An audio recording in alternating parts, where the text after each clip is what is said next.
आप सभी का हमारे YouTube चैनल में स्वागत है। आज के इस वीडियो में हम भारत के इतिहास जनरल नॉलेज के टॉप 20 क्वेश्चन के बारे में जानेंगे, जो कि आने वाले सभी एग्जाम के लिए बहुत ही ज़्यादा इम्पोर्टेंट होंगे। और ये जो टॉप 20 प्रश्न हम जो शामिल कर रहे हैं, ये किसी न किसी एग्ज़ाम में पूछे जा चुके हैं और बहुत ही ज़्यादा इम्पोर्टेंट है। एग्जाम में इसी तरह के प्रश्न पूछे जाते हैं। हम आज के इस वीडियो में आधुनिक भारत के इतिहास में स्वतंत्रता आंदोलन से जुड़े टॉप 20 क्वेश्चन के बारे में जानते हैं। ये इससे पहले यदि आपने हमारे YouTube चैनल को अभी तक सब्सक्राइब नहीं किए हैं तो सब्सक्राइब करेंगे। अगर वीडियो आपको अच्छा लगे तो लाइक जरूर करें। हम इसमें स्वतंत्रता आंदोलन से जुड़े महत्वपूर्ण टॉप 20 वन लाइनर प्रश्नों का अध्ययन करेंगे। चलते हैं प्रश्नों पर। सबसे पहले आप प्रश्न का आंसर क्या हो सकता है, इसको आप चयन करें। आप अपने मन में लाएं कि इस प्रश्न का आंसर क्या है। आपको थोड़े से समय भी मिलेंगे प्रश्न का आंसर सिलेक्ट गैस करने के लिए। सबसे पहला प्रश्न है, ध्यान देंगे, ये जो प्रश्न है ये आधुनिक भारत के इतिहास में स्वतंत्रता संघर्ष अर्थात स्वतंत्रता आंदोलन से जुड़ा टॉप 20 प्रश्न है। सबसे पहला प्रश्न है, महात्मा गांधी कांग्रेस के अध्यक्ष किस अधिवेशन में नियुक्त किए गए थे? भारतीय राष्ट्रीय कांग्रेस की स्थापना 1885 में की गई थी, जिनका हर वर्ष अधिवेशन होता था 1885 से। तब महात्मा गांधी जी किस अधिवेशन की अध्यक्षता और किस सन में किया था, ये हमें इसमें बताना है। तो इसका सही आंसर क्या है, आप पहले मन में लाएं। आप इसका सही आंसर क्या गैस कर रहे हैं? तो इसका सही आंसर है बेलगांव अधिवेशन, और बेलगांव अधिवेशन 1924 में हुआ था। ध्यान देंगे, महात्मा गांधी जी द्वारा केवल एक अधिवेशन की अध्यक्षता की गई है, इसलिए ये बहुत ही ज़्यादा इम्पोर्टेंट होते हैं।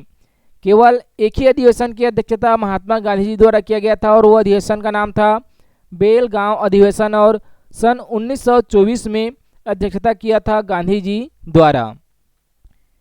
इसके बाद दूसरा प्रश्न है, गदर पार्टी की स्थापना कब और कहाँ हुई थी? इसका आंसर क्या है, आप पहले गैस करें। गदर पार्टी की स्थापना कहाँ हुई थी? अगर आप आंसर जान रहे हैं तुरंत तो आप कमेंट बॉक्स में कमेंट करके जरूर बताएं कि गदर पार्टी की स्थापना कब और कहाँ हुई थी। इसका आंसर है 1 नवंबर 1913 को। और कहाँ हुआ था? तो सैन फ्रांसिस्को अमेरिका में हुआ था। ध्यान देंगे, गदर पार्टी की स्थापना भारत में नहीं हुआ था। गदर पार्टी की स्थापना 1 नवंबर 1913 ईस्वी को सैन फ्रांसिस्को अमेरिका में हुआ था। आप ध्यान देंगे इसको।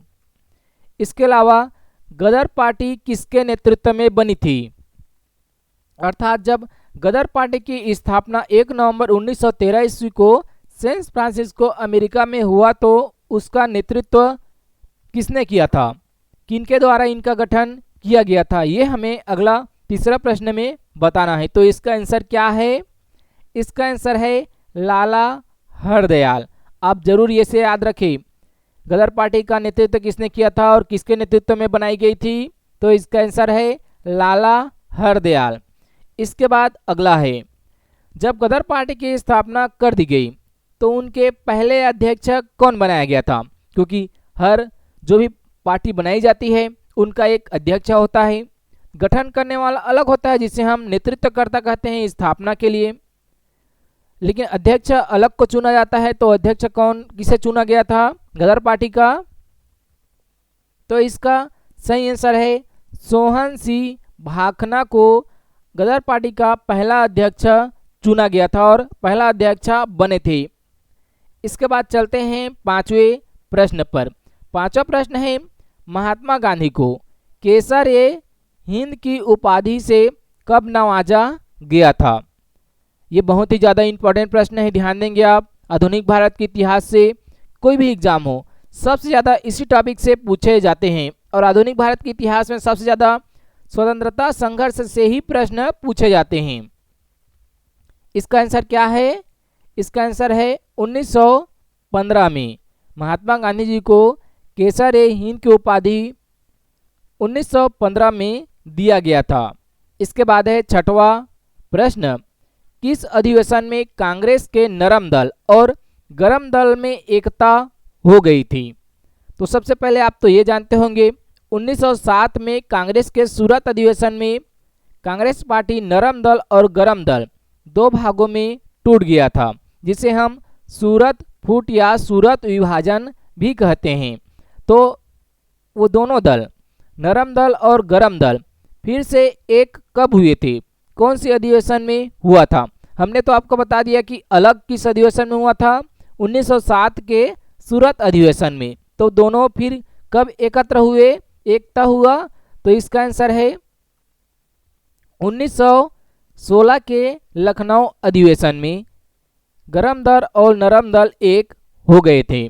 आप जरूर इसे याद रखें, 1916 के लखनऊ अधिवेशन में गरम दल और नरम दल एक हुए थे।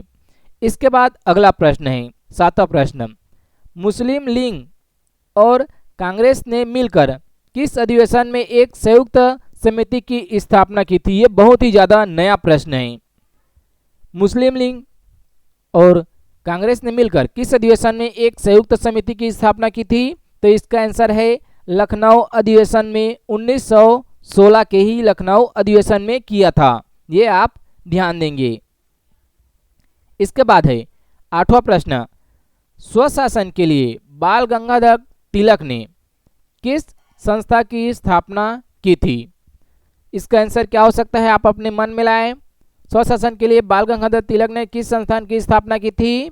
तो इसका सही आंसर है होम रूल लीग संस्थान की स्थापना की थी। होम रूल लीग मार्च 1916 ईस्वी में पूना में स्थापित किया गया था। ये भी याद रखिए आप कि होम रूल लीग की स्थापना कब हुई थी? 1916 में। और कहाँ हुई थी? तो पूना में और महाराष्ट्र में हुई थी। महाराष्ट्र, मुंबई, पुणे में, पूना में इसकी स्थापना हुई थी। इसके बाद है नौवां प्रश्न, एनी बेसेंट ने होम रूल लीग की स्थापना कब और कहाँ की थी? हमने तो पहले इससे देखा वो क्या था, बाल गंगाधर तिलक द्वारा स्थापित किया गया था। लेकिन एनी बेसेंट द्वारा होम रूल लीग की स्थापना कहाँ की गई थी? तो इसका सही आंसर है सितंबर 1916 में मद्रास में किया था। वो कहाँ था? तो वो पूना में था। और ये कहाँ है? तो ये मद्रास में है। और वो मार्च 1916 था, ये सितंबर 1916 है। इसलिए आप दोनों को कंपैरिजन करके जरूर पढ़ें ताकि आपको ज़्यादा से ज़्यादा लंबे समय तक याद रहे। इसके बाद है 10वां प्रश्न, एनी बेसेंट के नेतृत्व में स्थापित होम रूल लीग के प्रथम सचिव कौन बने थे? एनी बेसेंट द्वारा मद्रास में 1916 सितंबर में होम रूल लीग की स्थापना की गई थी। तब उनका प्रथम सचिव किसे नियुक्त किया गया था? तो इसका आंसर है जॉर्ज अरुडेल को उसका प्रथम सचिव नियुक्त किया गया था। अब है अगला 11वां प्रश्न, भर्ती करने वाले सर्जन किसे कहा जाने लगा था? ये बहुत ही ज़्यादा इंपॉर्टेंट प्रश्न है और महात्मा गांधी से जुड़ा हुआ है। इसका आंसर ही है महात्मा गांधी। महात्मा गांधी जी को प्रथम विश्व युद्ध के दौरान, जब 1914 से 1918 के मध्य प्रथम विश्व युद्ध हुआ था, उसी समय भारत में जो सैनिक थे, लोग थे, उन्हें प्रथम विश्व युद्ध में भाग लेने के लिए प्रोत्साहित कर रहे थे।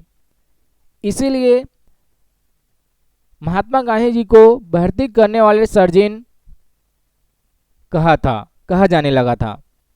यहाँ बताया गया इसका आंसर क्या है? तो महात्मा गांधी जी।